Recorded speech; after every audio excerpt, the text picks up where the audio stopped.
আল্লাহর হাবিব সাল্লাল্লাহু আলাইহি ওয়াসাল্লাম ডাক দিয়া বলেন, দুইবার যদি কোরআনুল হাকিমের সূরাতুল ইখলাস তেলাওয়াত করা হয়, রব্বুল আলামিন তার বান্দার আমল নামায় 20 পারা কোরআন তেলাওয়াতের সওয়াব দান করে দিবি। তিনবার যদি সূরাতুল ইখলাস পাঠ করা হয়, রব্বুল আলামিন পুরা কোরআনুল হাকিম খতম করার সওয়াব তার আমল নামায় দান করে দিবে।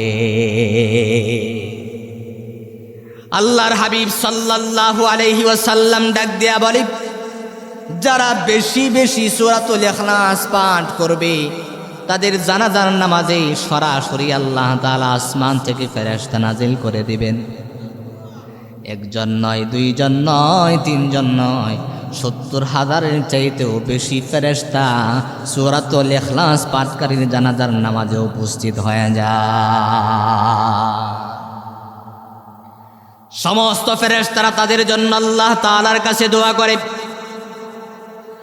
মুরব্বী বাবারা, ও কলিজার টুকরা যুবকেরা, সারাদিন তোমরা ব্যস্ত থাকো, হাত কাজের মধ্যে লেগে থাকে, পা কাজের মধ্যে লেগে থাকে, জবানটা কিন্তু অবসর থাকি। এই জবানটা অবসর সময়ে কাজে লাগাও। এই জন্য তোমাদেরকে রিকোয়েস্ট করে বলছি, আল্লাহর হাবিব সাল্লাল্লাহু আলাইহি ওয়াসাল্লাম একদিন মসজিদ নববীর মধ্যে বসা ছিলেন। জিবরাইল আমিন এসে উপস্থিত হয়ে গেল। জিবরাইলের সঙ্গে আমার নবীজি কথা বলছিলেন। এমত অবস্থায় হঠাৎ করে জিবরাইল ডাক দেয়া বলে, ইয়া রাসূলুল্লাহ, ইয়া হাবিবাল্লাহ, ওই যে দেখা যায় আপনার সাহাবী আবু যার আপনার দরবারে আগমন করতেছে। ও নবীজি, আমি চলে যাই, আপনি আপনার আবু যারের সঙ্গে কথা বলেন। এবার রাসূলুল্লাহ ডাক দেয়া বলে, ও ভাই জিবরাইল, বলো আমার সাহাবী আবু যারকে তুমি কিভাবে চেনো, তার নাম তুমি কিভাবে জানো? জিবরাইল আমিন ডাক দেয়া বলে, ইয়া রাসূলুল্লাহ, ইয়া হাবিবাল্লাহ, আপনার সাহাবী আবু যারকে আমি জিবরাইল একা চিনি তা না, আমি জিবরাইল একা তার নাম জানি তা না, বরং আসমানের সমস্ত ফেরেশতারা আপনার সাহাবী আবু যারকে চিনে এবং তার নামটাও জানে। সুবহানাল্লাহ। ইয়া রাসূলুল্লাহ, ইয়া হাবিবাল্লাহ, আপনার সাহাবী আবু যারকে আসমানের সমস্ত ফেরেশতারা চেনে, তার নাম জানে, তার বাবার নাম জানে, তার বংশের পরিচয় জানে। আল্লাহু আকবার। এবার রাসূল সাল্লাল্লাহু আলাইহি ওয়াসাল্লাম ডাক দেয়া বলে, ও জিবরাইল, বলো কোন কারণে, কোন আমলের কারণে আমার সাহাবী আবু যারকে আসমানের সমস্ত ফেরেশতারা চেনে? এবার রাসূল সাল্লাল্লাহু আলাইহি ওয়াসাল্লামকে বলা হলো, ও নবীজি, দুইটা কারণে আপনার সাহাবী আবু যারকে আসমানের সমস্ত ফেরেশতারা চেনে, তার নামটা আমি জিবরাইল সহ আসমানের সমস্ত ফেরেশতারা জানে।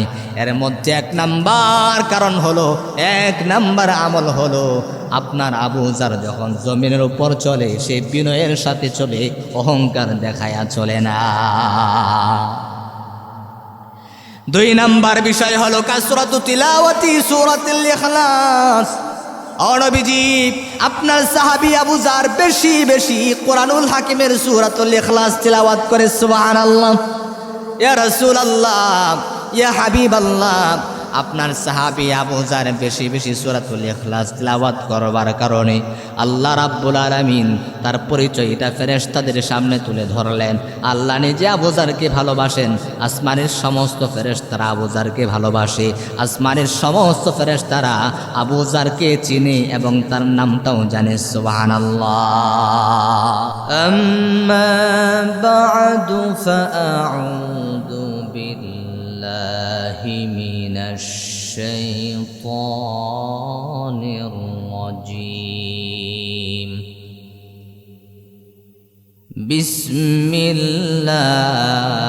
বিসমিল্লাহির রহমানির রহিম।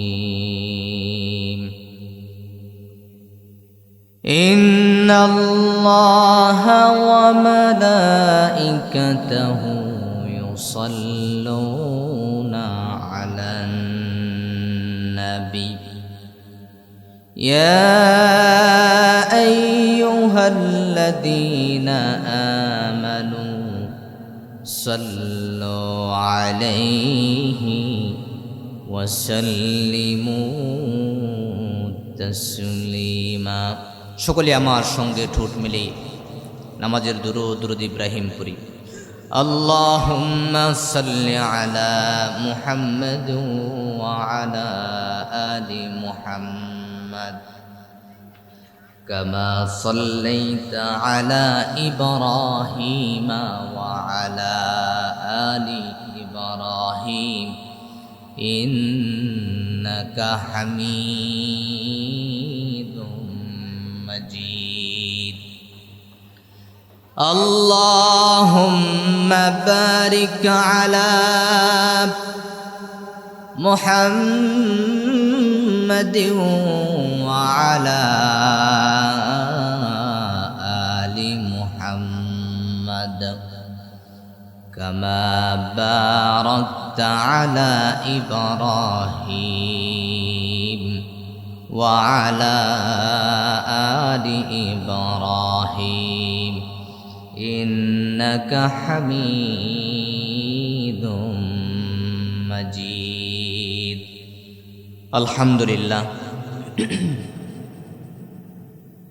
মহান আল্লাহ পাক রব্বুল আলামিনের দরবারে শুকরিয়া আদায় করছি, যেই মহান মালিক আমাদেরকে ভালোবেসে মহাব্বত করে সুস্থতার নেয়ামত সহকারী বিন্দুবাড়ি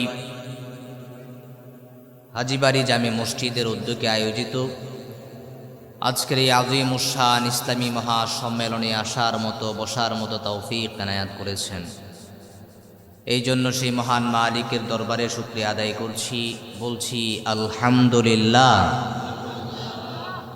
আজকের মাহফিলে আসতে পেরে আমরা খুশি না বেজার? চিৎকার মেরে বলি আলহামদুলিল্লাহ।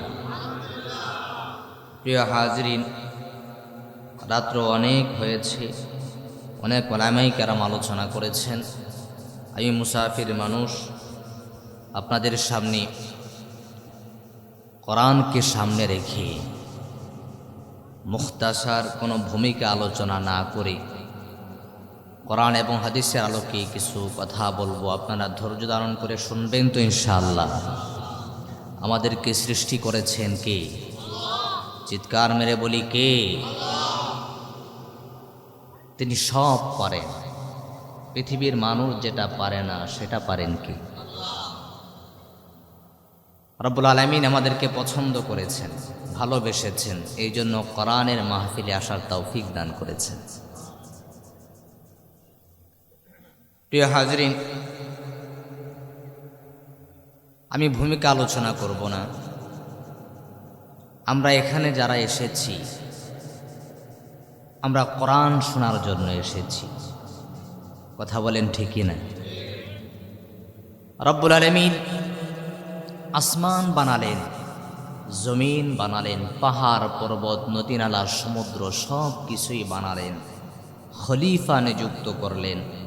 এই খলিফা কারা? আমরা। আল্লাহ বলছেন ইন্নী জাইলুম ফিল আরদি খলিফা। আল্লাহ মানব সৃষ্টি করলেন, তারা কিভাবে চলবে, কোন পদ্ধতি অবলম্বন করবে, রব্বুল আলামিন সব কিছু বিস্তারিত আলোচনা করেছেন কোরআনুল কারীমের মধ্যে। আল্লাহু আকবার। যাতে করে বান্দা তার রবকে ভুলে না যায়। কারণ আল্লাহ যে আসমান জমিন পাহাড় পর্বত নদী নালা সমুদ্র সব কিছু বানালেন, আল্লাহর উদ্দেশ্য আছে না নেই? আল্লাহ রাব্বুল আলামিন কোরআনুল হাকিমের মধ্যে তামাম পৃথিবীর মানুষদেরকে স্মরণ করিয়ে দিয়ে আল্লাহ বলছেন ফাহাসিবতুম আন্নামা খালাকনাকুম আবাসা। ও আমার বান্দারা জেনে রাখো, ও আমার বান্দারা শুনে রাখো, তোমরা কি ধারণা করেছো আমি আল্লাহ তোমাদেরকে অহেতুক বানিয়েছি, অহেতুক সৃষ্টি করেছি না? আল্লাহ রাব্বুল আলামিন বলছেন এই আসমান আমি বানালাম, আমি আল্লাহর একটা উদ্দেশ্য আছে। এই জমিন আমি আল্লাহ বানালাম, আমি আল্লাহর একটা উদ্দেশ্য আছে।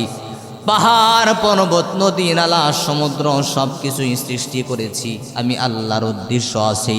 তোমাদেরকে সৃষ্টি করেছি, আমার আল্লাহর উদ্দেশ্য আছে না নাই? আল্লাহ রাব্বুল আলামিন বলছেন ওয়ামা খালাকাতুল জিন্না ওয়াল ইনসা ইল্লা লিয়াবুদুন। ও আমার বান্দারা জেনে রাখো, আমি আল্লাহ মানুষ সৃষ্টি করলাম, জিন সৃষ্টি করলাম কেবলমাত্র শুধুমাত্র আমি আল্লাহর গোলামি করার জন্য। গোলামি চলবে কার? আল্লাহর সঙ্গে কারো শরীক চলবে না, কুফরি করা যাবে না, কেবলমাত্র শুধুমাত্র একজনের ইবাদত করতে হবে। তিনি কে? আল্লাহর হাবিব জনাবে মুহাম্মদুর রাসূলুল্লাহ সাল্লাল্লাহু আলাইহি ওয়াসাল্লাম হাদিসের মধ্যে ডাক দেয়া বলেন, আদ-দুনিয়া খুলিকাত লাকুম ওয়া আনতুম খুলিকাতুম লিল আখিরাহ। ও আমার উম্মতেরা জানো, ও আমার উম্মতেরা গভীর মনোযোগ দিয়ে শ্রবণ করবা। রাসূল সাল্লাল্লাহু আলাইহি ওয়াসাল্লাম জানালেন, এই আসমান আল্লাহ মানুষের গোলামি করার জন্য বানালেন, এই জমিন আল্লাহ মানুষের গোলামি করার জন্য বানালেন, এই চন্দ্র সূর্য আল্লাহ মানুষের গোলামি করার জন্য বানালেন। ওয়া আনতুম খুলিকাতুম লিল আখিরাহ, আর তোমাদেরকে কেবলমাত্র শুধুমাত্র আল্লাহর গোলামি করার জন্য আল্লাহ বানালেন। আল্লাহর হাবিব সাল্লাল্লাহু আলাইহি ওয়াসাল্লাম ডাক দিয়া বলি, যেদিন এই জমিনের মধ্যে আল্লাহকে আল্লাহ বলে ডাক দেবার মতো কোনো বান্দা থাকবে না, সেদিন আল্লাহ আসমান রাখবেন না, জমিন রাখবেন না, পাহাড় পর্বত নদী নালা সমুদ্র কিছুই রাখবেন না। প্রতিদিনের মতো পূর্ব দিগন্তে সূর্য আর উদয় হবে না। রাসূল সাল্লাল্লাহু আলাইহি ওয়াসাল্লাম বলেন, লা তাকুমুস সাআহ হাত্তা ইয়াকুলা ফিল আরদি আল্লাহ। ততদিন পর্যন্ত কিয়ামত সংঘটিত হবে না যতদিন পর্যন্ত জমিনের মধ্যে একজন মাত্র মানুষ থাকবে, সে তার জবান দেয়া বলবে আমার রব হলো আল্লাহ, আমার সৃষ্টিকর্তা হলো আল্লাহ।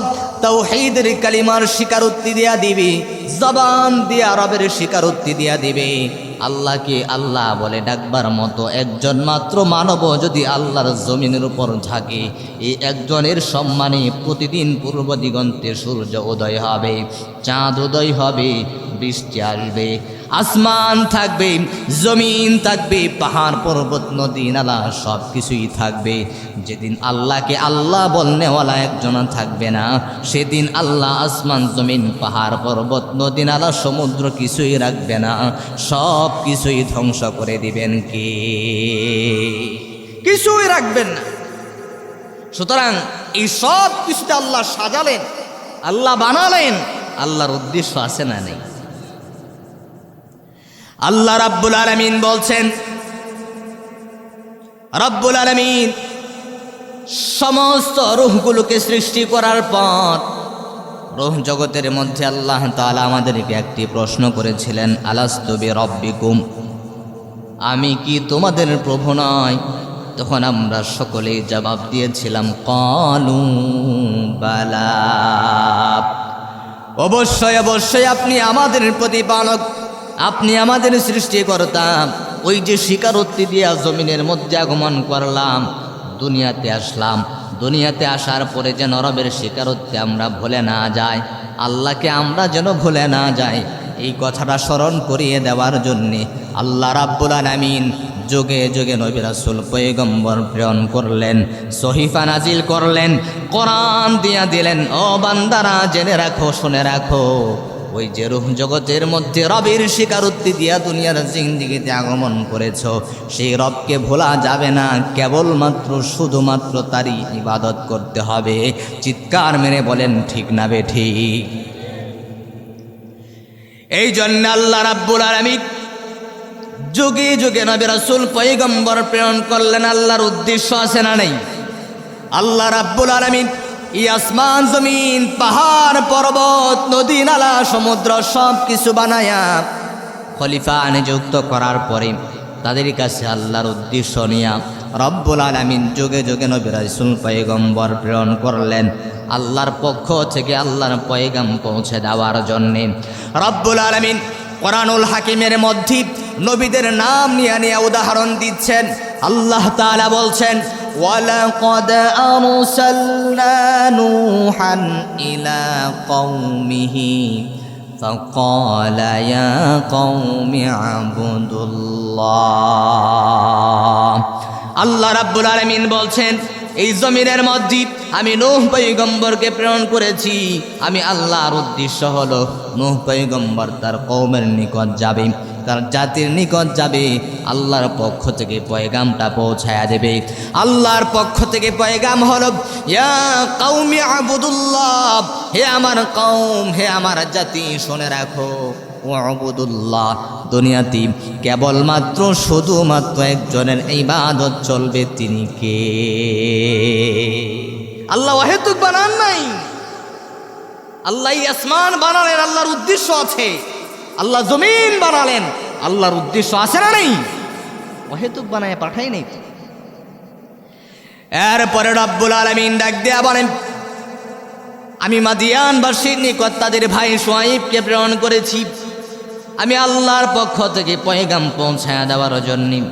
রব্বুল আলামিন উদাহরণ দিয়ে বলছেন, ওয়া ইলা মাদিয়ানা আখাহুম শুআইবা ক্বালা ইয়া কওমি আবুদুল্লাহা মা লাকুম মিন ইলাহিন গায়রুহু। চিৎকার মেরে বলুন আল্লাহু আকবার। আল্লাহ রাব্বুল আলামিন ডাক দিয়া বলে, ও পৃথিবীর মানব মণ্ডলী শোনো, আমি আল্লাহ মাদিয়ানবাসীর নিকট তাদের ভাই শুআয়বকে প্রেরণ করেছি আল্লাহর পক্ষ থেকে পয়গাম পৌঁছায়া দেওয়ার জন্য। ওই যে রূহ জগতে রবের স্বীকারোক্তি দিয়া দুনিয়ার জিন্দেগিতে আগমন করলাম, ওই রবকে ভোলা যাবে না, রবকে ভোলা যাবে না, রবকে চিনতে হবে, রবের ইবাদত করতে হবে। মাদিয়ানবাসীর নিকট তাদের ভাই শুআয়বকে প্রেরণ করেছি। শুআয়ব মাদিয়ানবাসীর নিকট এসেছে, যাইয়া আল্লাহর পক্ষ থেকে পয়গাম পৌঁছায়া দিয়েছে, ইয়া কওমি আবুদুল্লাহা মা লাকুম মিন ইলাহিন গায়রুহু। দুনিয়াতে কেবলমাত্র শুধুমাত্র আল্লাহর ইবাদতের জন্য আল্লাহ পাঠালেন। এরপরে রব্বুল আলামিন বলছেন, ওয়া ইলা সামুদ আখাহুম সালিহা ক্বালা ইয়া কওমি আবুদুল্লাহা মা লাকুম মিন ইলাহিন গায়রুহু। রব্বুল আলামিন বলছেন, আমি সামুদ জাতির নিকট তাদের ভাই সালেহকে প্রেরণ করেছি। উদ্দেশ্য হলো আল্লাহর পক্ষ থেকে পয়গাম পৌঁছায়া দিবে। ও আমার কওম, হে আমার জাতি, হে আমার উম্মতেরা, শুনে রাখো, জেনে রাখো, কেবলমাত্র শুধুমাত্র আমি আল্লাহর ইবাদত করবা, আর কারো ইবাদত চলবে না। এবার রব্বুল আলামিন ডাক দেয়া বলেন, ওয়া ইলা আদিন আখাহুম হুদা ক্বালা ইয়া কওমি আবুদুল্লাহা মা লাকুম মিন ইলাহিন গায়রুহু। আল্লাহু আকবার। আল্লাহ উদাহরণ দিচ্ছেন, আমি আল্লাহ এই আসমান জমিন সব কিছু এত সুন্দর করে বানালাম, এত সুন্দর করে সাজালাম, খলিফা পাঠালাম, মানুষ সৃষ্টি করলাম, ওয়াহিদুক সৃষ্টি করি নাই। তাদের নিকট আবার যুগে যুগে নবী রাসূল পয়গম্বর প্রেরণ করলাম। তাদের মাধ্যমে আমি আল্লাহ তাআলা একটা মেসেজ দিয়ে দিলাম, ও আমার উম্মতেরা, ও আমার বান্দারা, শুনে রাখো, জেনে রাখো, কেবলমাত্র শুধুমাত্র একজনেরই গোলামি চলবে, তিনি কে? আর কারো গোলামি চলবে না। এই জন্য আল্লাহর হাবিব সাল্লাল্লাহু আলাইহি ওয়াসাল্লাম দু জাহানের বাদশা নবী রহমাতুল লিল আলামিন যখন দুনিয়ার জিন্দেগিতে আগমন করলেন, তার আগমনের সঙ্গে সঙ্গে পারস্যের বড় বড় প্রাসাদগুলো ভেঙে পড়েছিল। তার আগমনের সঙ্গে সঙ্গে গির্জার আগুনগুলো নিভে গিয়েছিল। পারস্যের হাজার হাজার বছর ধরে প্রজ্বলিত যে অগ্নি পূজকেরা মাজুসেরা যারা অগ্নি পূজা করত, রাসূলুল্লাহর আগমনের সঙ্গে সঙ্গে হাজার হাজার বছর ধরে প্রজ্বলিত আগুনগুলো নিভে গিয়েছিল। আল্লাহ রাব্বুল আলামিন বিশ্ব নবীর আগমনের মধ্য দিয়া তাম পৃথিবীর মানুষদেরকে মেসেজ দিয়া দিলেন, এমন একজন পয়গম্বর প্রেরণ করেছি যেই পয়গম্বর আল্লাহর পক্ষ থেকে তাওহীদের কথা বলবে, একত্ববাদের কথা বলবে, আর কারো গোলামি চলবে না, অগ্নি পূজা চলবে না, গাছের পূজা চলবে না, লাত উজ্জার ইবাদত চলবে না, একজনের ইবাদত করতে হবে। তিনি কে? মুহাম্মদ নে আকর कुफर को मिटाया,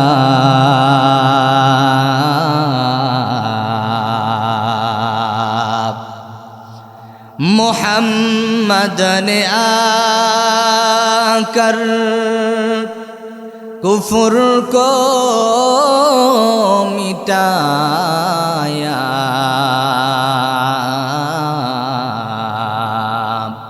कुफर को मिटा कर सदाकत बताया। আল্লাহু আকবার। নবীজি এসেছেন তাওহীদের কালিমা এই পৃথিবীর জমিনের মধ্যে উড্ডীন করার জন্য। কথা বলেন ঠিক কি না? রাসূল সাল্লাল্লাহু আলাইহি ওয়াসাল্লামকে আল্লাহ ওয়াহিদুক পাঠান নাই, আপনি আমাকে আল্লাহ ওয়াহিদুক পাঠান নাই। আল্লাহর হাবিব সাল্লাল্লাহু আলাইহি ওয়াসাল্লাম যখন তাওহীদের কথা বলছেন, কালিমার কথা বলছেন, এক রবের দাওয়াত দিচ্ছেন, তখন মক্কার কাফের মুশরিকেরা রাসূল সাল্লাল্লাহু আলাইহি ওয়াসাল্লামের কাছে আসছেন। আয়েশা বলে, মুহাম্মদ তুমি যে রবের কথা বলো, যে রবের দাওয়াত দিচ্ছ, যেই কালিমার কথা বলো, আমরা তো ৩৩ কোটি দেবদেবীর পূজা করি, লাতের পূজা করি, মানাতের পূজা করি, চন্দ্রের পূজা করি, সূর্যের পূজা করি। ৩৩ কোটি দেবদেবতা, তাদের এক একটা পরিচয় আছে, এক একটা নাম আছে, এক একজনের এক একটা কাজ আছে। তুমি তো শুধুমাত্র একজন রবের কথা বলো। মুহাম্মদ বলো, তোমার রবের নাম কি, তার পরিচয় কি, তার বাবার নাম কি, সে কিসের দ্বারা তৈরি, সে কি টাকা পয়সা দ্বারা তৈরি, স্বর্ণ মুদ্রা দ্বারা তৈরি, নাকি রূপা দ্বারা তৈরি? ও মুহাম্মদ, তোমার রবের বংশের পরিচয় কি? নাউজুবিল্লাহ বলেন। আল্লাহর হাবিব জনাবে মুহাম্মদুর রাসূলুল্লাহ সাল্লাল্লাহু আলাইহি ওয়াসাল্লামের এমন শান ছিল, রাসূল সাল্লাল্লাহু আলাইহি ওয়াসাল্লাম নিজের মন গড়া কোনো কথা তিনি বলতেন না। আল্লাহর হাবিব যা বলতেন সবগুলো কার কথা? সব তিনি আল্লাহর হুকুমে বলতেন। মক্কার কাফের মুশরিকেরা নবীজির কাছে এসে বলল, মুহাম্মদ বলো, তোমার রবের নাম কি, তার পরিচয় কি, তার বাবার নাম কি, তার বংশমর্যাদা কি, সে কিসের দ্বারা তৈরি? রাসূল সাল্লাল্লাহু আলাইহি ওয়াসাল্লাম চুপ রইলেন, বললেন, আল্লাহর পক্ষ থেকে জবাব আসলে আমি তোমাদেরকে শোনাই দেব। কারণ তিনি নিজের মন গড়া কথা বলতেন না।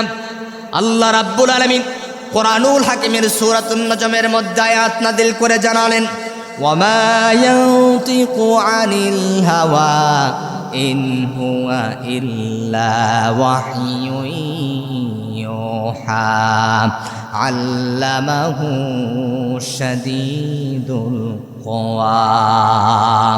আল্লাহ তাআলা জানায়া দিলেন, নবীজির উপর যা ওহী করা হয় নবীজি তাই বলেন, নিজের মন করা কোনো একটি কথা কোরআনুল হাকিমের মধ্যে আল্লাহর হাবিব আয়াত রূপে চালায়ে দেয় নাই।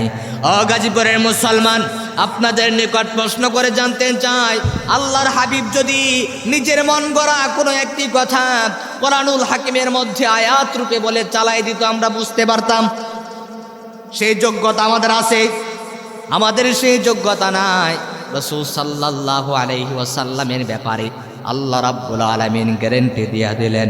আল্লাহ রাব্বুল আলামিন কোরআনুল হাকিমের সূরাতুল হাক্কার মধ্যে আয়াত নাযিল করে জানালেন, আল্লাহ তাআলা পৃথিবীবাসীকে চ্যালেঞ্জ করে জানায়া দিলেন, ও পৃথিবীর মানুষেরা শুনে রাখো, জেনে রাখো, আমার বন্ধু আমার হাবিব যদি কোনো একটি কথা, নিজের মন গড়া একটি কথা কোরআনুল হাকিমের মধ্যে আয়াত রূপে বলে চালায় দিত, তাহলে আমি আল্লাহর কর্মসূচি কি হতো, আমি আল্লাহর ভূমিকা কি হতো? আল্লাহু আকবার। আল্লাহ রাব্বুল আলামিন ডাক দেয়া বলে, ওয়ালাউ তাকাওয়ালা আলাইনা বা'দাল আকাওয়িল লাআখাযনা মিনহু বিল ইয়ামিন। রব্বুল আলামিন ডাক দেয়া বলেন, আমার বন্ধু, আমার হাবিব মুহাম্মাদুর রাসূলুল্লাহ সাল্লাল্লাহু আলাইহি ওয়াসাল্লাম যদি নিজের মন গড়া কোনো একটি কথা কোরআনুল হাকিমের মধ্যে আয়াত রূপে বলে চালাই দিত, লাউ তাকাওয়ালা আলাইনা বা'দাল আকাবির, তাহলে আমি আল্লাহ কি করতাম? আমি আল্লাহর ভূমিকা কি হতো? রব্বুল আলামিন বলছেন, লা আখাযনা মিনহু বিল ইয়ামিন, আমি মুহাম্মদের ডান হাতকে টেনে ধরতাম, সুম্মা লাকাতানা মিনহুল ওয়াতিন, অতঃপর আমি মুহাম্মদের কণ্ঠনালী কেটে দিতাম। আল্লাহু আকবার। আল্লাহ সারা পৃথিবীর মধ্যে দুইটা বিষয় পরিষ্কার করে দিলেন।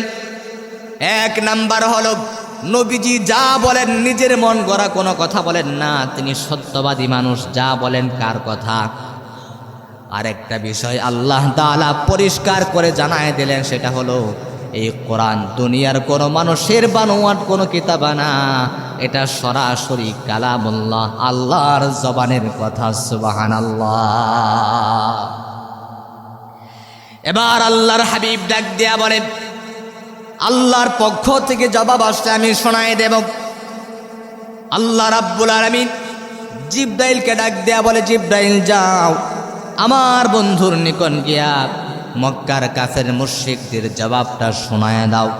রব্বুল আলামিন কোরআনুল হাকিমের 114 সূরার সিরিয়ালগত দিক দিয়া সকলের সুপরিচিত সূরা সূরাতুল ইখলাস তথা কুল হুয়াল্লাহর সূরাটা আল্লাহর পরিচয় দিয়া জিবরাইল আমিনের মধ্য দিয়া নবীজির কাছে আল্লাহ তাআলা নাজিল করে দিলেন। জিবরাইল আমিন এসে উপস্থিত হয়ে গেল। আল্লাহর হাবিবকে ডাক দেয়া বলে, ইয়া রাসূলুল্লাহ, ইয়া হাবিবাল্লাহ, মক্কার কাফের মুশরিকরা আল্লাহর পরিচয় জানতে চায়, তার নাম জানতে চায়, তার বংশমর্যাদা সম্পর্কে জানতে চায়। রব্বুল আলামিন কোরআনুল হাকিমের মধ্যে বিভিন্ন বিষয়ে আয়াত নাজিল করেছেন, বিভিন্ন বিষয়ে আল্লাহ তাআলা সূরা নাজিল করেছেন, কিন্তু স্বতন্ত্রভাবে রব্বুল আলামিন তার পরিচয় দিয়া কোরআনুল হাকিমের মধ্যে সূরাতুল ইখলাস নাজিল করেছেন। আল্লাহ রাব্বুল আলামিন বলছেন, কুল হুয়াল্লাহু আহাদ। সবাই বলেন, কুল হুয়াল্লাহু আহাদ, আল্লাহুস সামাদ, লাম ইয়ালিদ ওয়া লাম ইউলাদ ওয়ালাম ইয়াকুল লাহু কুফুয়ান আহাদ।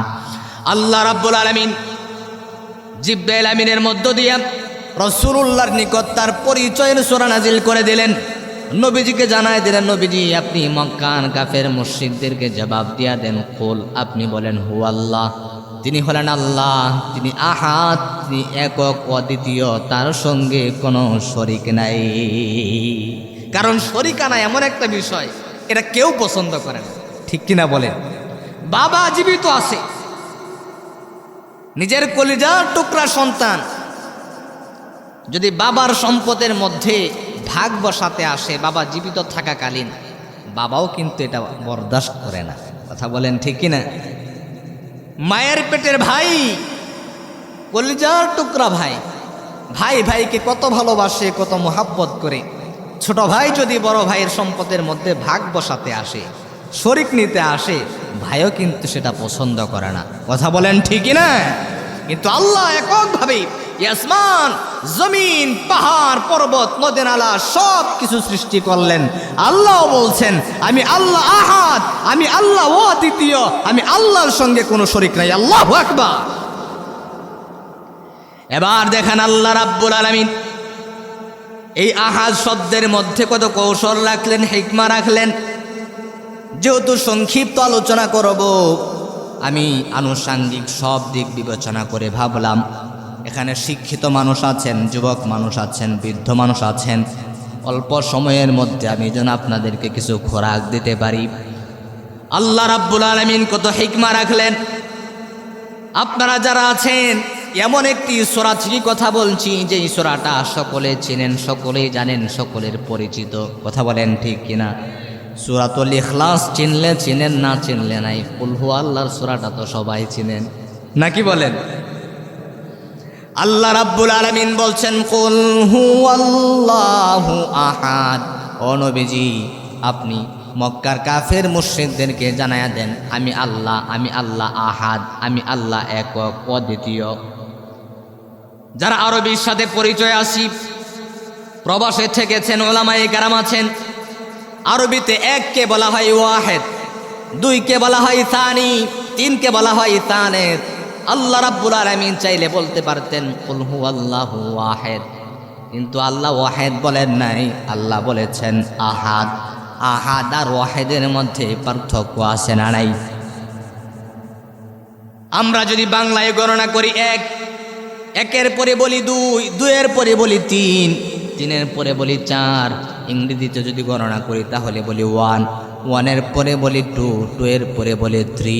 আর আরবিতে যদি গণনা করি তাহলে বলি ওয়াহেদ, সানি, সালেস, রাবিয়া। আল্লাহ রাব্বুল আলামিন কুল হুয়াল্লাহু এক বলেন নাই, কুল হুয়াল্লাহু ওয়ান বলেন নাই, কুল হুয়াল্লাহু ওয়াহেদ বলেন নাই। আল্লাহ তাআলা বলেছেন কুল হুয়াল্লাহু আহাদ। আহাদ আর ওয়াহেদের পার্থক্য হলো, মুফাসসিরিনে কেরাম বলে ইন্নাল ওয়াহিদা ইয়াদখুলু ফিল হিসাব ওয়া ইন্নাল আহাদা লা ইয়াদখুলু ফিল হিসাব।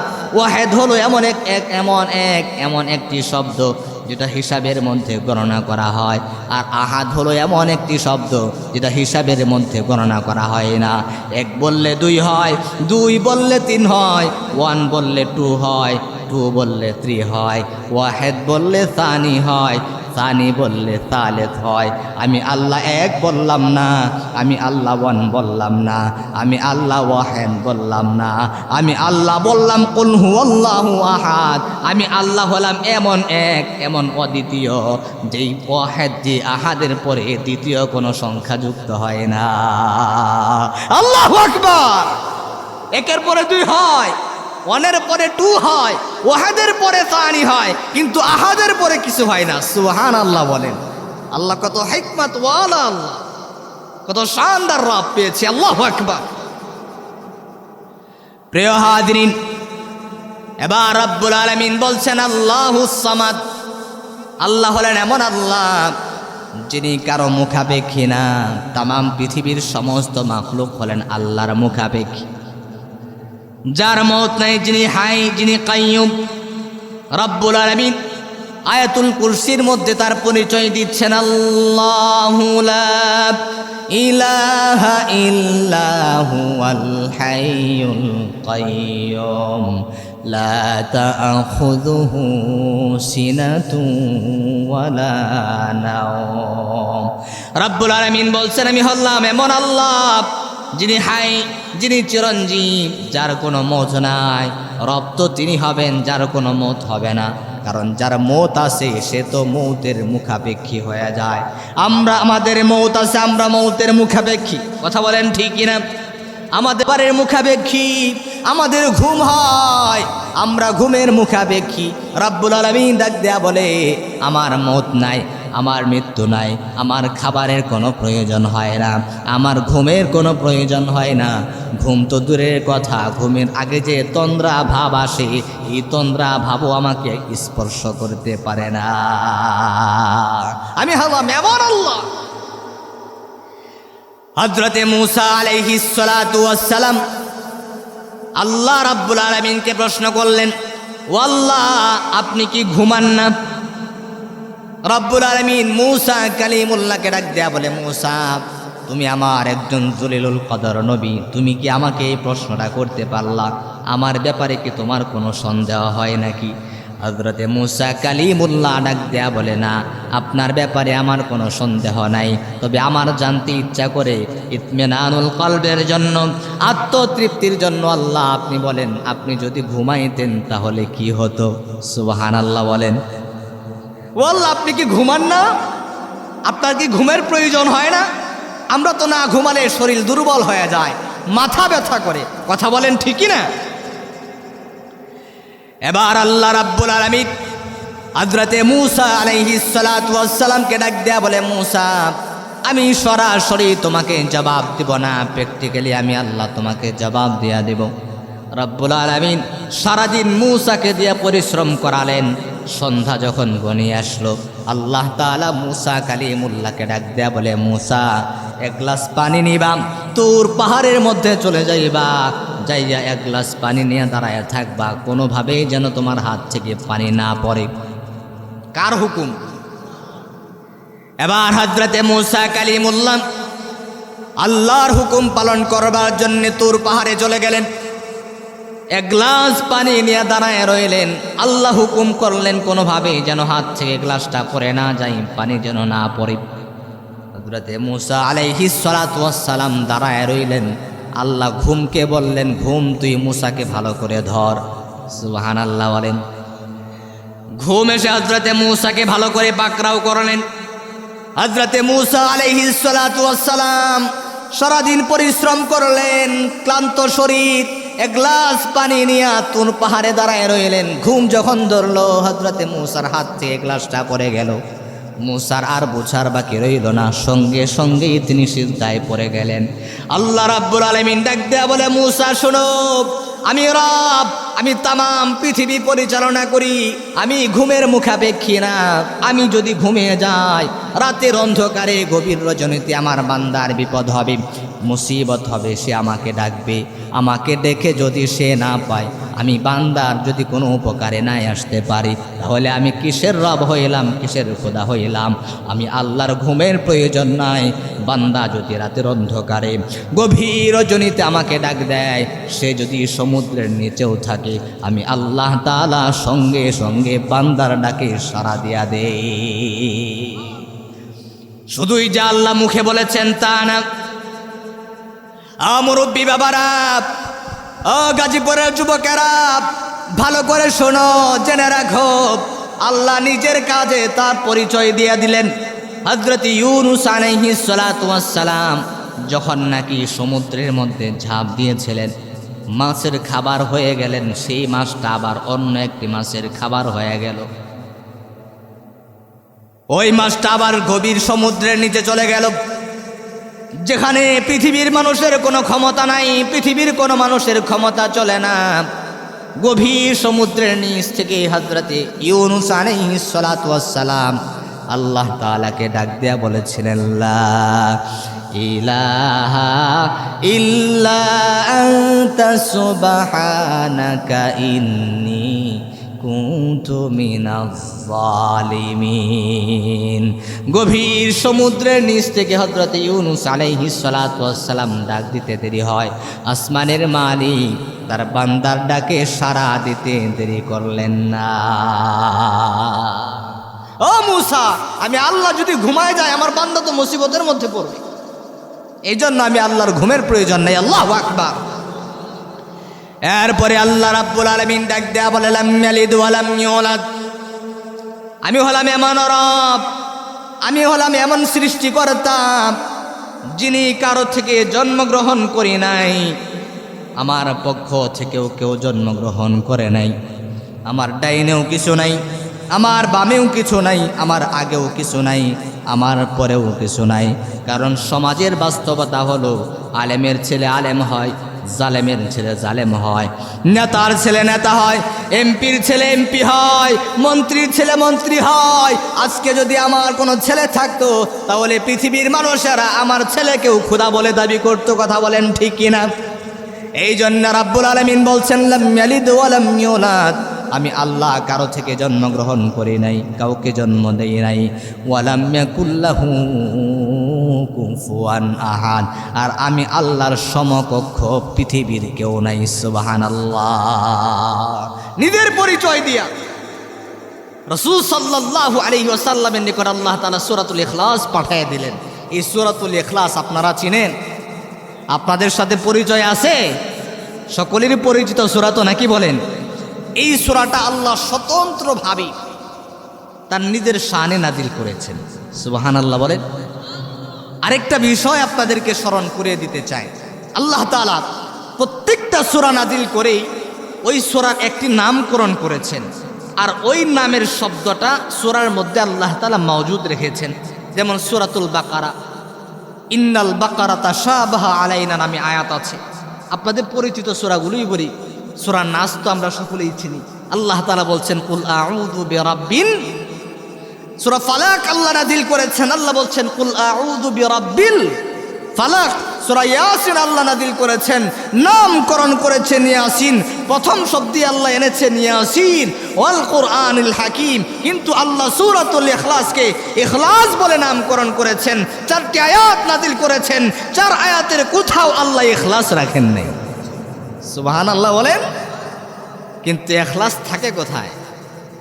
যদি ওই সূরার মধ্যে ইখলাস নাই, কিন্তু এই সূরার মধ্যে একজনের পরিচয় আছে, তিনি কে?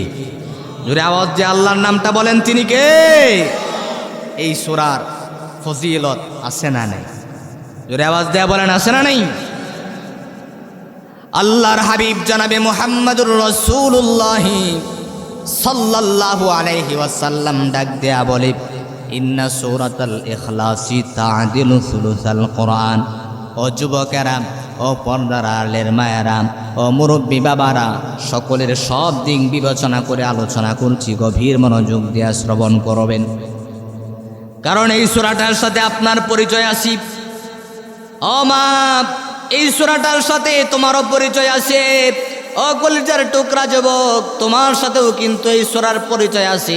যেহেতু সূরাটার সাথে সকলের পরিচিতি আছে, সকলের চেনা জানা আছে, এটার ব্যাপারে যদি একটু মুযাকারা করা যায়, সকলের জন্য আমল করতে সুবিধা হবে। কথা বলেন ঠিক কিনা? আল্লাহর হাবিব সাল্লাল্লাহু আলাইহি ওয়াসাল্লাম ডাক দিয়া বলেন, ইন্না সূরাতাল ইখলাস তা'দিলু সুলুসাল কুরআন।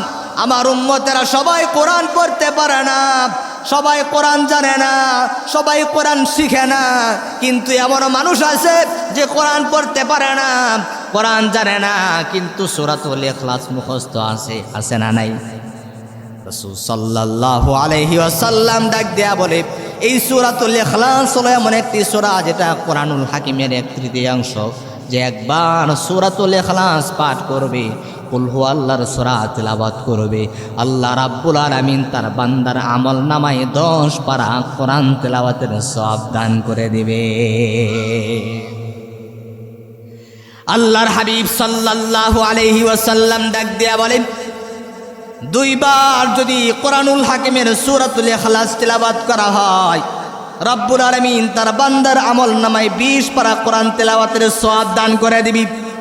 3 বার যদি সূরাতুল ইখলাস পাঠ করা হয়, রব্বুল আলামিন কোরআনুল হাকিম খতম করার সওয়াব তার আমল নামায় দান করে দিবে।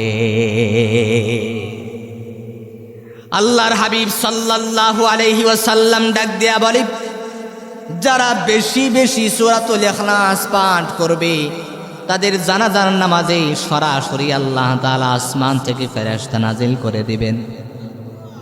1 জন নয়, 2 জন নয়, 3 জন নয়, 70,000-এর চাইতেও বেশি ফেরেশতা সূরাতুল ইখলাস পাঠকারীর জানাজার নামাজে উপস্থিত হয়ে যায়। সমস্ত ফেরেশতারা তাদের জন্য আল্লাহ তাআলার কাছে দোয়া করে। মুরব্বী বাবারা, ও কলিজার টুকরা যুবকেরা, সারাদিন তোমরা ব্যস্ত থাকো, হাত কাজের মধ্যে লেগে থাকে, পা কাজের মধ্যে লেগে থাকে, জবানটা কিন্তু অবসর থাকি। এই জবানটা অবসর সময়ে কাজে লাগাও। এই জন্য তোমাদেরকে রিকোয়েস্ট করে বলছি, আল্লাহর হাবিব সাল্লাল্লাহু আলাইহি ওয়াসাল্লাম একদিন মসজিদ নববীর মধ্যে বসা ছিলেন। জিবরাইল আমিন এসে উপস্থিত হয়ে গেল। জিবরাইলের সঙ্গে আমার নবীজি কথা বলছিলেন।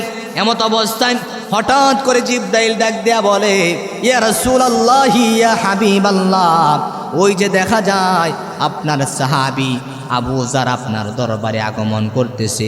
ও নবীজি, আমি চলে যাই, আপনি আপনার আবু যারের সঙ্গে কথা বলেন। এবার রাসূলুল্লাহ ডাক দেয়া বলে, ও ভাই জিবরাইল, বলো আমার সাহাবী আবু যারকে তুমি কিভাবে চেনো, তার নাম তুমি কিভাবে জানো? জিবরাইল আমিন ডাক দেয়া বলে, ইয়া রাসূলুল্লাহ, ইয়া হাবিবাল্লাহ, আপনার সাহাবী আবু যারকে আমি জিবরাইল একা চিনি তা না, আমি জিবরাইল একা তার নাম জানি তা না, বরং আসমানের সমস্ত ফেরেশতারা আপনার সাহাবী আবু যারকে চিনে এবং তার নামটাও জানে। সুবহানাল্লাহ। ইয়া রাসূলুল্লাহ, ইয়া হাবিবাল্লাহ, আপনার সাহাবী আবু যারকে আসমানের সমস্ত ফেরেশতারা চেনে, তার নাম জানে, তার বাবার নাম জানে, তার বংশের পরিচয় জানে। আল্লাহু আকবার। এবার রাসূল সাল্লাল্লাহু আলাইহি ওয়াসাল্লাম ডাক দেয়া বলে, ও জিবরাইল বলো কোন কারণে, কোন আমলের কারণে আমার সাহাবী আবু যারকে আসমানের সমস্ত ফেরেশতারা চেনে। এবার রাসূল সাল্লাল্লাহু আলাইহি ওয়াসাল্লামকে বলা হলো, ও নবীজি দুইটা কারণে আপনার সাহাবী আবু যারকে আসমানের সমস্ত ফেরেশতারা চেনে, তার নামটা আমি জিবরাইল সহ আসমানের সমস্ত ফেরেশতারা জানে। এর মধ্যে এক নাম্বার কারণ হলো, এক নাম্বার আমল হলো আপনার আবু যার যখন জমিনের উপর চলে সে বিনয়ের সাথে চলে, অহংকার দেখায়া চলে না। দুই নাম্বার বিষয় হলো কাসরাতু তিলাওয়াতি সূরাতুল ইখলাস। ও নবীজি আপনার সাহাবী আবু যার বেশি বেশি কোরআনুল হাকিমের সূরাতুল ইখলাস তিলাওয়াত করে। সুবহানাল্লাহ। ইয়া রাসূলুল্লাহ, ইয়া হাবিবাল্লাহ, আপনার সাহাবী আবু যার বেশি বেশি সূরাতুল ইখলাস তিলাওয়াত করবার কারণে আল্লাহ রাব্বুল আলামিন তার পরিচয়টা ফেরেশতাদের সামনে তুলে ধরলেন। আল্লাহ নিজে আবু যারকে ভালোবাসেন, আসমানের সমস্ত ফেরেশতারা আবু যারকে ভালোবাসে, আসমানের সমস্ত ফেরেশতারা আবু যারকে চিনে এবং তার নামটাও জানে। সুবহানাল্লাহ। এত মর্যাদা দিয়েছেন কে? এই সূরার ফজিলত কম না বেশি? কয়টা বলবো? একজন গ্রামের সাহাবী আসলেন নবীজির কাছে।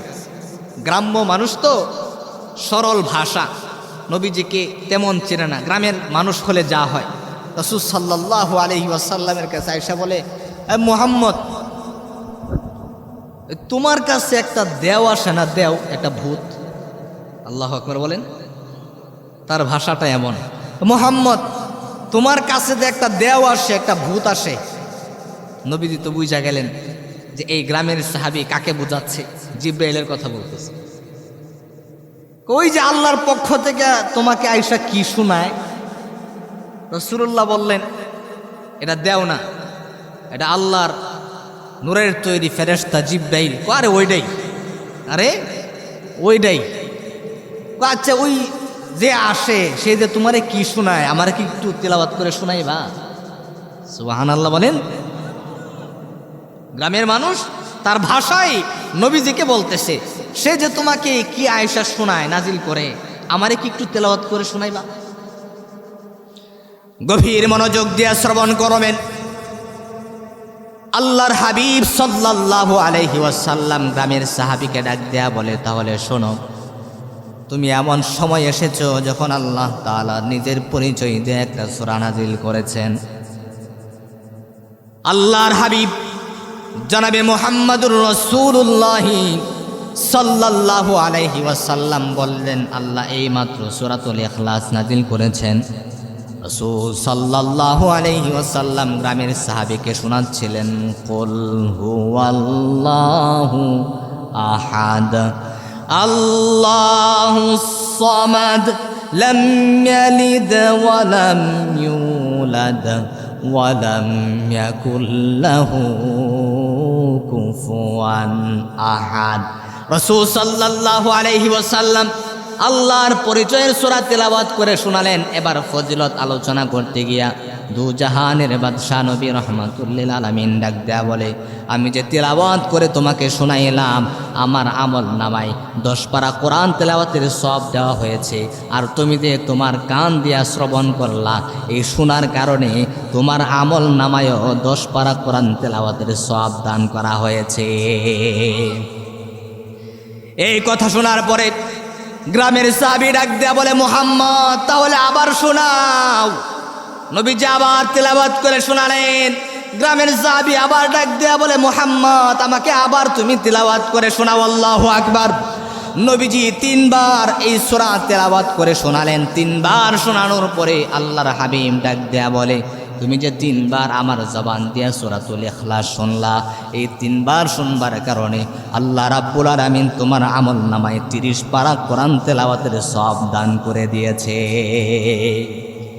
গ্রামের মানুষ তো সরল মানুষ, সেই কথা শোনার পরে, আরে যে কোরআন আমি পড়তে পারি না, যে কোরআন আমি তিলাওয়াত করতে জানি না, সেই কোরআন পুরা খতমের সওয়াব আল্লাহ 3 বার সূরা ইখলাস শোনার কারণে দান করে দিয়েছে।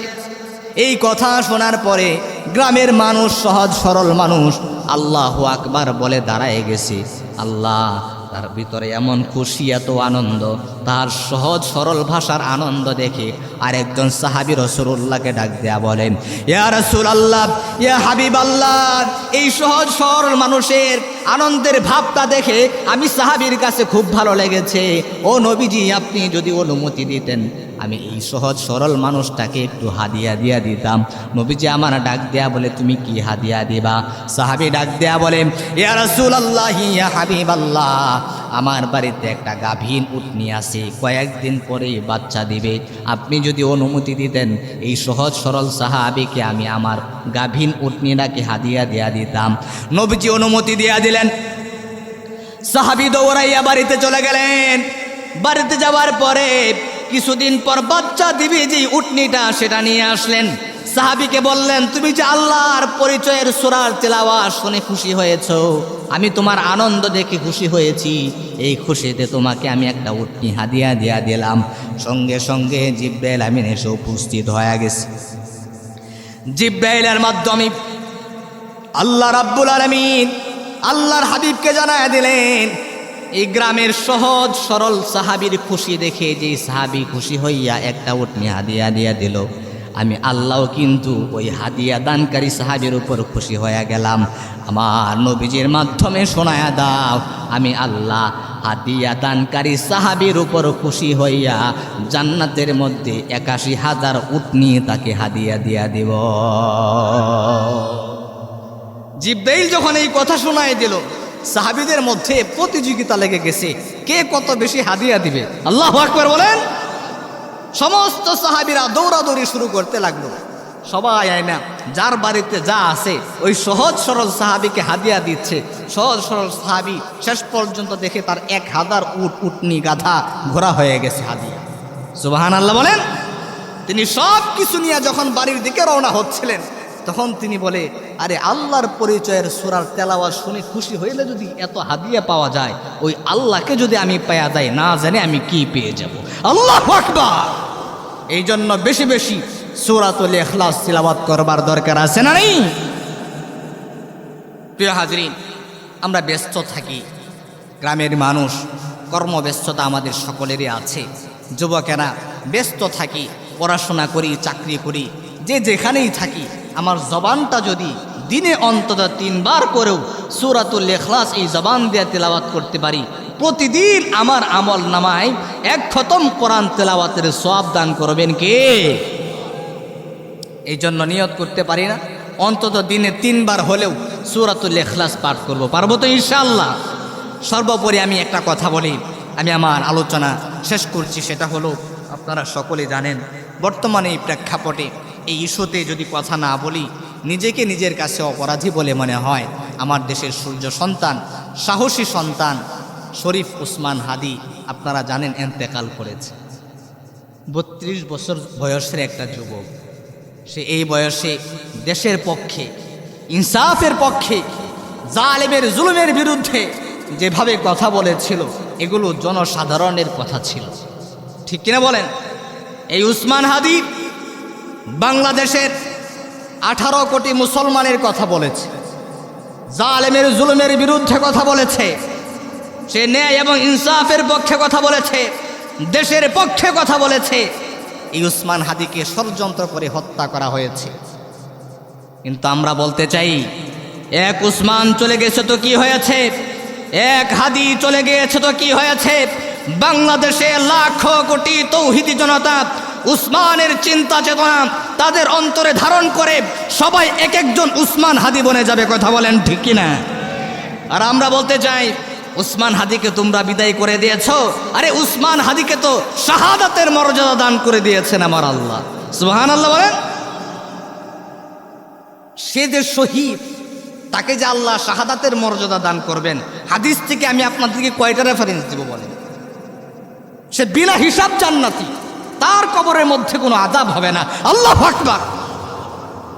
আল্লাহর হাবিব জনাবে মুহাম্মদুর রাসূলুল্লাহ সাল্লাল্লাহু আলাইহি ওয়াসাল্লাম ডাক দেয়া বলে, কয়েক শ্রেণীর মানুষের কবরের মধ্যে আযাব হবে না। এর মধ্যে এক নাম্বার হলো আল্লাযীনা মাতা ফি ইয়াউমিল জুমআ, যারা জুমার রাত্রিতে জুমার রজনীতে ইন্তেকাল করবে, আমি আল্লাহ তাদের কবরের মধ্যে আযাব দিব না, বিনা হিসাব তাদেরকে জান্নাতের মেহমান বানায় দিব। আর যারা দেশের পক্ষে কথা বলবি, ন্যায় ইনসাফের পক্ষে কথা বলবে, হকের পক্ষে থাকতে গিয়া, হকের কথা বলতে গিয়া, কোরআনের কথা বলতে গিয়া যারা জীবন দিয়ে দিবে, তারাও আমি আল্লাহর রাস্তায় শহীদ হয়ে যাবে। আর যারা আল্লাহর রাস্তায় শহীদ হয়ে যাবে, তাদের ব্যাপারে আমি আল্লাহর পরিষ্কার কথা, তোমরা হয়তো বা মনে করতে পারো তাকে শহীদ করে দিয়েছো, মেরে ফেলেছো, হত্যা করেছো, সে শেষ হয়ে গেছে, কিন্তু আমি আল্লাহ বললাম এরা শহীদ হয়েছে, এরা মৃত না, এরা আমি আল্লাহ তাআলার কাছে জীবিত, এরা কবরের মধ্যেও জীবিত। জান্নাত থেকে তাদের কবরের মধ্যে খাবারের ব্যবস্থা করে দেন কে? আল্লাহ রাব্বুল আলামিন বলছেন, ওয়ালা তাকুলু লিমান ইউকতালু ফি সাবিলিল্লাহি আমওয়াত বাল আহইয়াউ ওয়ালাকিন লা তাশউরুন। যারা আল্লাহর রাস্তায় শহীদ হয়, আল্লাহর রাস্তায় জান দিয়া দেয়, তোমরা এদেরকে মৃত বলো না। লা তাকুলু লিমান ইউকতালু ফি সাবিলিল্লাহি আমওয়াত, এদেরকে তোমরা মৃত বলবা না, বাল আহইয়া, আমি আল্লাহ বললাম এরা জীবিত। সুবহানাল্লাহ বলেন, এরা জীবিত, এরা মৃত না। যারা দেশের পক্ষে কথা বলে, ন্যায় ইনসাফের পক্ষে কথা বলে, কোরআনের কথা বলে, তারা কখনো মৃত হতে পারে না। তেমনই ভাবে আল্লামা সাঈদী জীবনের 50টি বছর কোরআন থেকে তাফসীর করেছেন, কোরআনের কথা বলেছেন। তোমরা ষড়যন্ত্র করে তাকে হত্যা করেছো, মনে করেছো আল্লামা সাঈদীকে সরিয়ে দিবা, ঘরে ঘরে আল্লামা সাঈদী তৈরি হয়ে যাবে। আপনারাই বলেন, এখন কি কোরআনের কথা কম বলা হচ্ছে নাকি বেশি বলা হচ্ছে? আল্লামা সাঈদী যেদিন দুনিয়া থেকে চলে গেছেন, এরপরে তো 1 বছরও টিকতে পারলাম। কথা সত্য না মিথ্যা? এখন কোন ওলামায়ে কেরাম পরিষ্কারভাবে মন খুলে কোরআন থেকে কথা বলতেছেন। কথা বলেন ঠিকই না? এই ধারাবাহিকতা আমরা চাই কি চাই না? বুকে সাহস নিয়ে কোরআনের পক্ষে কথা বলবো, ওলামায়ে কেরামের পক্ষে কথা বলবো, কোরআনের পক্ষেই ভোট দেব। কে কে রাজি আছি? হাত দুইটা আল্লাহ তাআলাকে দেখায় দেই। লিল্লাহি তাকবীর, লিল্লাহি তাকবীর। মুসলমানেরা ওয়াদাবদ্ধ হন। সবাই তো দেখছেন, ওলামায়ে কেরামদেরকে একটু দেখেন না, তারা তো আর সারা জীবন আপনাদেরকে হাতে পায়ে ধরে বুঝাইলো। অনেকেই আপনাদেরকে বলবে, আরে মোল্লারা কি বুঝে, হুজুররা কি বোঝে?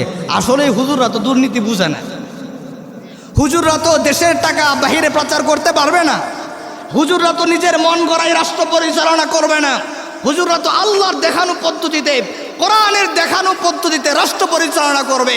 এই জন্যই তোমরা 50 বছর যেটা দেখেছো সেটা বলো, হুজুররা বোঝে না।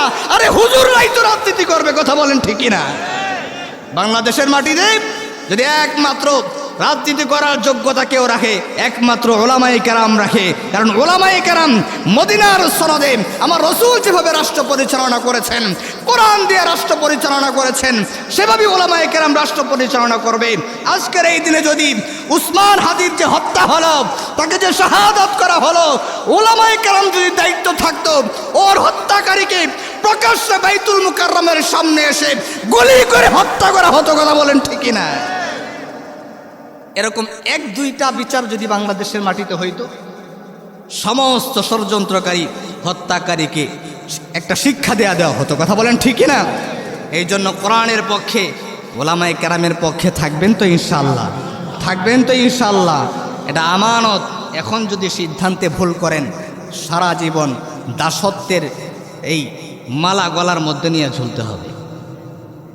এখনই সময় আসছে, আমিন আসতে না জোরে, হাত কি নাভির নিচে নাকি উপরে, মুষ্টিতে ফাঁক করে দাঁড়াবেন নাকি পা লাগায়া দাঁড়াবেন, এগুলো নিয়ে আলোচনা করার সময় এখন না। ভালো করে মনে রাখবেন, বারবার মুসলমানদের ওপর যখন জুলুম করা হয়, নির্যাতন করা হয়, তারা পালিয়ে আমার দেশে আসতে পারছে। আপনি যে বাংলাদেশের মুসলমান, আপনার 3 দিক দিয়ে হলো ভারত, যেটা আপনার প্রকাশ্য শত্রু। এই কথার মধ্যে কোনো সন্দেহ আছে? এটা কি রাজনৈতিক কথা নাকি আমার দেশের পক্ষের কথা? দেশের পক্ষের কথা না? 3 দিক দিয়ে হলো ভারত। ভারত আমার প্রকাশ্য শত্রু। ভারত যদি আপনার উপর জুলুম করে, আপনার উপর নির্যাতন করে, তাহলে আপনি পালাবেন কোথায়? একটা রাস্তাই খোলা আছে, সমুদ্রের মধ্যে ঝাঁপ দিয়ে মরতে হবে। এই জন্য এখন ইখতিলাফের সময় না, এখন মারামারি করার সময় না, সমাজের মধ্যে দ্বন্দ্ব করার সময় না। এখন এক এবং নেক হয়ে ইমানের পক্ষে, কোরআনের পক্ষে থাকার সময়। আল্লাহ আমাদের সকলকেই কবুল করুন, সকলে বলে আমিন। যতটুকুন আলোচনা করেছি প্রথমে আমাকে অথবা আপনাদের সকলকে বুঝে এর উপর আমল করবার তৌফিক দান করুন, সকলে বলে আমিন।